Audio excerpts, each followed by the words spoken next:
अस्सलामुअलैकुम दोस्तों। आज ख़बर आई है कि मथुरा की स्थानीय कोर्ट द्वारा मथुरा की शाही जामा मस्जिद को कृष्ण जन्मभूमि मंदिर परिसर से हटाए जाने के लिए केस चलाने की अनुमति दे दी गई है। केस डालने वालों ने ये भी कहा है कि इस जामा मस्जिद के अंदर प्रवेश पर उसी तरह से स्टे लगा दिया जाए जैसे कि ज्ञानवापी मस्जिद के वज़ूखाने पर स्टे लगाया गया है। मैं ये सोच रहा हूँ कि ये मस्जिद आपको हटानी क्यों है। मस्जिदों से इतनी आपत्ति है तो बंटवारे के समय जिन तमाम मस्जिदों को मंदिर बनाकर कब्जाया हुआ है, सबसे पहले तो आप वहाँ से कब्ज़ा छोड़ दीजिए। और रही बात मथुरा की, तो थोड़ी तथ्यात्मक जानकारी रखिए। सबको पता है कृष्ण जन्मभूमि मंदिर का निर्माण 1951 के बाद शाही ईदगाह के निकट करवाया गया है। इसके पहले उक्त स्थान पर कोई मंदिर होने का कोई अभिलेखीय प्रमाण नहीं था, जबकि ईदगाह वहाँ बहुत पहले से मौजूद थी।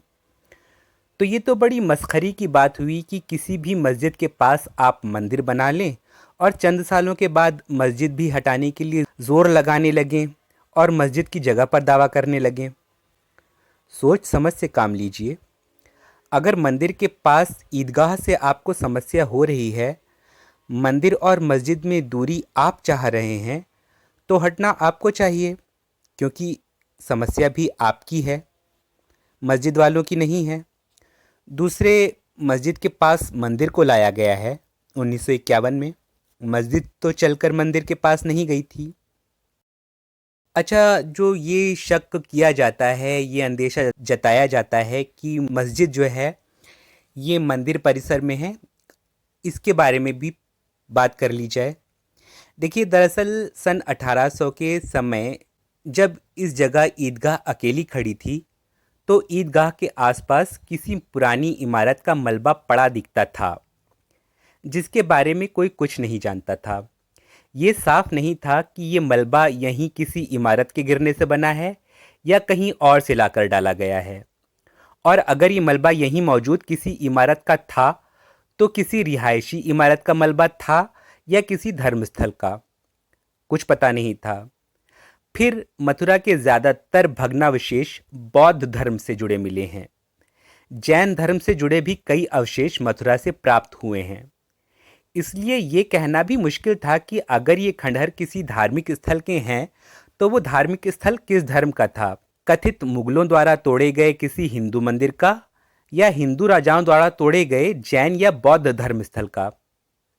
खैर, अंग्रेज़ों का भारत पर राज होने के बाद एक तय योजना के तहत अंग्रेज़ों ने औरंगज़ेब पर ये आरोप लगाने शुरू किए कि औरंगज़ेब ने सन 1669 ईस्वी में कृष्ण जन्मभूमि मंदिर तोड़कर उस पर ये ईदगाह बनाई है, और ईदगाह के पास के जो अवशेष मिलते हैं वो कृष्ण मंदिर के ही हैं। लेकिन अंग्रेज़ों की गढ़ी हुई कहानी बड़ी लचर थी, क्योंकि मंदिर तोड़ के उस पर ईदगाह बनाने की इस कथित घटना के कुछ साल बाद ही मथुरा पर जाटों का अधिकार हो गया था, जिनसे औरंगज़ेब का लंबा संघर्ष चला था। सवाल ये उठता है कि अगर औरंगज़ेब या फिर किसी भी आताताई ने उस स्थान पर कृष्ण जन्मभूमि जैसे अति महत्वपूर्ण मंदिर को ध्वस्त करके ईदगाह बनाई थी, तो जाट, जो कि कट्टर और आक्रामक हिंदुत्व के प्रतीक थे, उन्होंने वो ईदगाह तोड़कर उस पर मंदिर का पुनर्निर्माण क्यों नहीं करवाया, या कम से कम प्रतिशोध स्वरूप ईदगाह ही क्यों न तोड़ दी। उनकी तो देखी हुई बात थी, अगर वहाँ पर मंदिर तोड़कर ईदगाह बनाई गई थी तो उनको बदले में तोड़ देना चाहिए था ईदगाह को। औरंगज़ेब के धुर विरोधी जाटों के हाथ में मथुरा आ जाने के बाद भी ईदगाह को यथावत रखा जाना ही ये सिद्ध कर देता है कि वो ईदगाह किसी भी मंदिर को तोड़कर नहीं बनाई गई थी। जाटों के हाथ से निकलकर मथुरा सन 1770 ईस्वी में मराठों के अधिकार में आई। अभी औरंगज़ेब का शासन इतना पुराना नहीं हुआ था कि यदि मंदिर तोड़ने की कोई घटना हुई थी तो उसकी यादें मिट जाती। पर मराठों ने भी मस्जिद तोड़ने की बात तो दूर, वहां आसपास कहीं भी कृष्ण जन्मभूमि मंदिर नहीं बनाया। इसका क्या मतलब है? यानी उस समय भारत के किसी भी हिंदू को इस बात की जानकारी नहीं थी कि श्री कृष्ण का जन्म मथुरा में किस जगह हुआ था। सन 1803 ईस्वी में लॉर्ड लेक ने मराठों पर जीत हासिल की और मथुरा व आगरा ईस्ट इंडिया कंपनी के अधीन चले गए और अंग्रेज ईदगाह के आसपास किसी भवन के अवशेष देखकर हिंदू और मुस्लिमों में फूट डालने के लिए इस क्षेत्र को कृष्ण जन्मभूमि बताने लगे। सोचने की बात है कि अपने धर्म की जिस बात का ज्ञान हिंदुओं को भी नहीं था, उस विषय में अंग्रेज़ों को कहाँ से पता चला। खैर, अंग्रेज़ों के कुटिल प्रयास सफल रहे। सन 1815 में ईस्ट इंडिया कंपनी ने ईदगाह क्षेत्र के 13.37 एकड़ के हिस्से की नीलामी की घोषणा की, जिसे काशी नरेश पत्नी मल ने इस जमीन पर एक भव्य कृष्ण मंदिर बनाने के विचार से खरीद लिया। लेकिन अभी तक जो अंग्रेज हिंदुओं को उस स्थान पर मंदिर बनाने के लिए उकसा रहे थे, अब उसी अंग्रेजी न्यायालय ने उस मंदिर को मुस्लिमों के साथ न्याय के नाम पर बनने नहीं दिया। अंग्रेज चाहते तो जबरन भी वहाँ मंदिर बनवा सकते थे, या चाहते तो बीच का रास्ता भी निकाला जा सकता था, जिससे हिंदू और मुस्लिम दोनों ही राज़ी हो जाते। लेकिन अंग्रेज़ों ने इस मामले को 130 साल तक लटकाए रखा, ताकि वो दो बिल्लियों को लड़ाकर भारत पर निर्बाध राज कर सके। और ऐसा नहीं है कि ये हिंदू मुस्लिमों में फूट डालने की बात मैं बार बार सिर्फ अपने अनुमान पर कहता हूँ, बल्कि अंग्रेज़ अधिकारियों ने आपस में पत्र व्यवहार किया है, जिसमें उन्होंने ये साफ साफ लिखा है कि वो नहीं चाहते कि हिंदू और मुसलमान आपस में मेल जोल से रहने लगे। मैं इस बारे में भी एक वीडियो बनाकर बताऊंगा, भारत का विभाजन के बारे में। उस वीडियो में आपको मैं बताऊंगा कि अंग्रेज़ों ने किस तरह से अपनी नीति को आगे बढ़ाया, फूट डालो और राज करो वाली, और वो कामयाब भी रहे। बहरहाल, बात चल रही है मथुरा की जामा मस्जिद के बारे में। जब ये केस 130 साल तक लटका रहा, अंग्रेज़ों ने हिंदू या मुस्लिम किसी के भी पक्ष में फैसला नहीं दिया और आखिरकार 1947 का साल आ गया। मंदिर के निर्माण की शुरुआत आज़ादी के बाद ही हो सकी।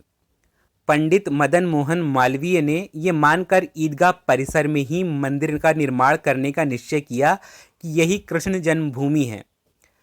पंडित जी के इस निर्णय को उनके देहांत के बाद मूर्त रूप दिया गया। लेकिन एक बात और सोचने की है, ईसा पूर्व 190 वर्ष पहले से ही मथुरा पर खूंखार विदेशियों के आक्रमण होते रहे थे, जिन्होंने मथुरा में भयंकर तोड़फोड़ मचाई थी। सैकड़ों वर्ष तक मथुरा पर गैर हिंदू शासकों का शासन रहा। सैकड़ों वर्ष तक मथुरा गैर हिंदू शासकों की राजधानी बना रहा।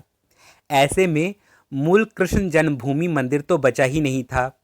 फिर पंडित जी को ये कैसे विश्वास हुआ कि कृष्ण जी का जन्म ठीक उसी स्थान पर हुआ था जहाँ पर आज जामा मस्जिद बनी हुई है। खैर, वो मंदिर वहाँ बना लिया गया मस्जिद के साथ में, और अब 70 साल के बाद कहा यह जा रहा है कि इस मस्जिद को यहाँ से हटाया जाए। वैसे तो प्लेसेस ऑफ वर्शिप एक्ट 1991 को भी इस केस में चुनौती दी जा रही है। सुप्रीम कोर्ट को तो ये चाहिए था कि मथुरा या बनारस में ऐसे केस डालने वालों को प्लेसेस ऑफ वर्शिप एक्ट के तहत तगड़े जुर्माने या फिर 3 साल की जेल की सज़ा से दंडित करते, ताकि देश में फिर सांप्रदायिक जहर फैलाने के प्रयास में लगे लोगों को रोका जा सके।